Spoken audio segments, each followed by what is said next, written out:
hope you can see me. I'm sorry for the slightly low lighting over here.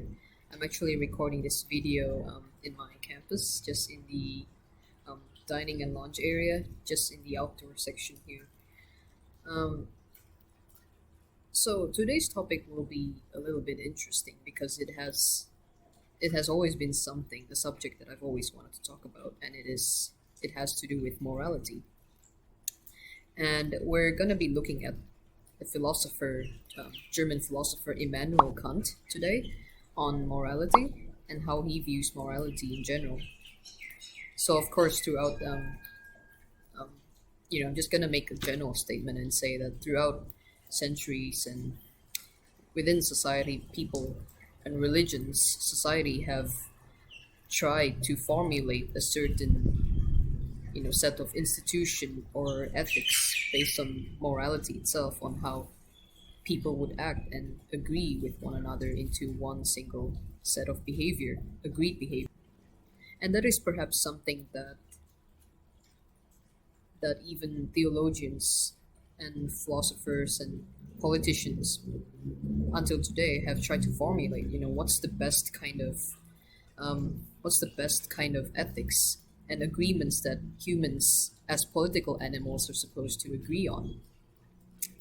And it is very challenging, but it might look simple on the outside, in the external, from because if you're coming from a Western democratic society, that morality isn't really something that's subjective anymore, because you start to realize that everybody would come to terms with some similar values, like slavery, for example, as part of a really bad unethical thing to do for humans, and it undermines human dignity and human rights. And so it just comes to the point where we start to question whether morality has something to do with human individuality or human collectivity. So what I want to bring up from Kant, philosopher Immanuel Kant, is his four categorical imperatives. So imperatives generally mean something that one has to do, an obligation, a duty, or a command. Well, at least for Kant as well. And the obligation to do the right thing, but not necessarily to get a reward. So that's the imperative. But even if you choose to do something that is not right, not in accordance to that imperative, Kant doesn't propose that there will be a punishment for it, just because you don't fulfill that obligation. So Kant's four formulation of the categorical imperatives, which is crucial to human dignity, is number one, universalizability, or universality, if you probably would pronounce it a bit simpler. And the second one is humanity, the second imperative, or human morale. The first is universality or universal morale. Second is human morale or humanity. The third is autonomy or autonomous morale.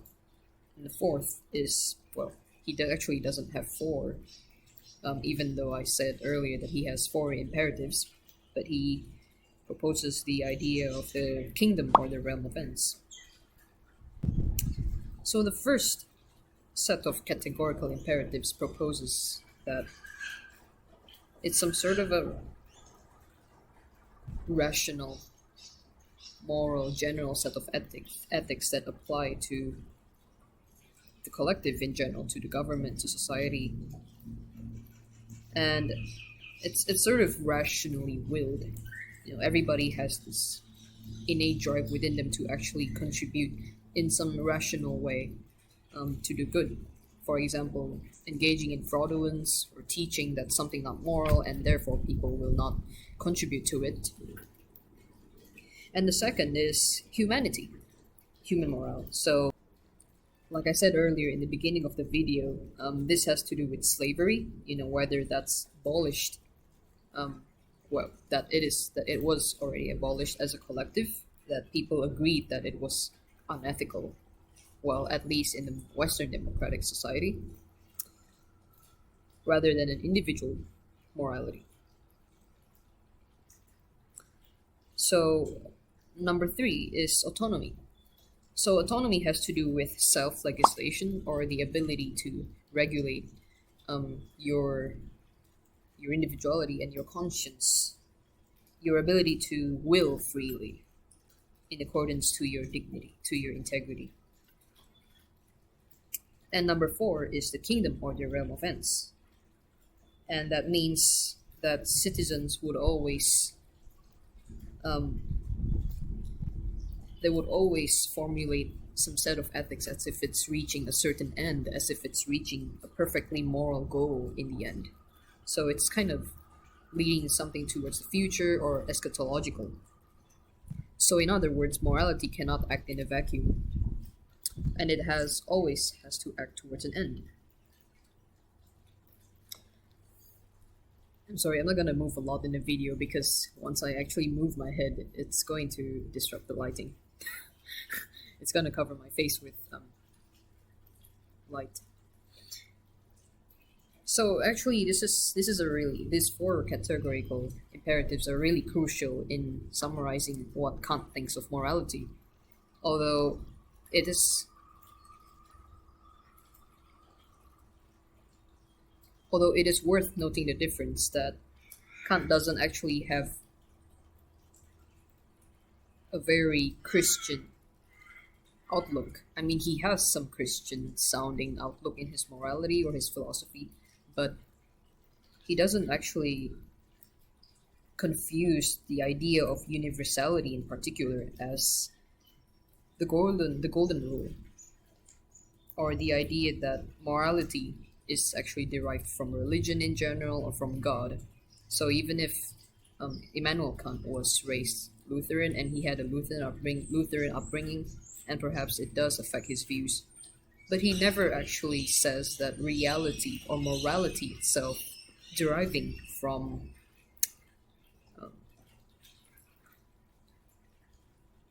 from religion. So right and wrong is, he sort of sees right and wrong as mathematics, like an equation of 1 plus 1 equals 2, a logical mathematical formula. He sees morality as an object that can be measured, not exactly as a metaphysical thing. He views morality as something that is perhaps evolutionary and not necessarily existing just to serve somebody's cultural biases. And it's something that's always there. So for example, if I say that cheating in an exam is bad, for Kant, cheating in an exam could be an existing morality that has always been there. It's unwritten and everybody must follow it, and regardless of your religion, it doesn't matter. That law will not change. So that's why it's similar to mathematics. And of course, there are certainly some drawbacks to this idea, because Kant never really talks about sin, Sin doesn't really have a place within this, because that's exactly his goal. Kant actually wanted to drive his ideas away from Christianity, from original sin. The idea that we are all morally responsible from our ancestors in doing what's right and wrong. So he's a moral absolutist. Kant absolutely believes that they're undisputable right and wrong.